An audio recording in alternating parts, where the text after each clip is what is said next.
of a rare item you don't see very much of because they rarely survived out of the late 1800s and the early part of the 20th century. So you've got two really interesting things. You've got this hern, which is hand painted from England, and it's in two pieces. It says, "Please handle with care." The dealer has a little note on it.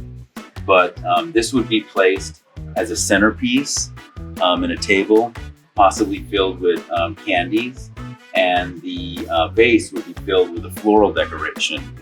But a lot of times the vase would have been broken, or the bowl would have been broken. So it's really difficult to find the two pieces set together.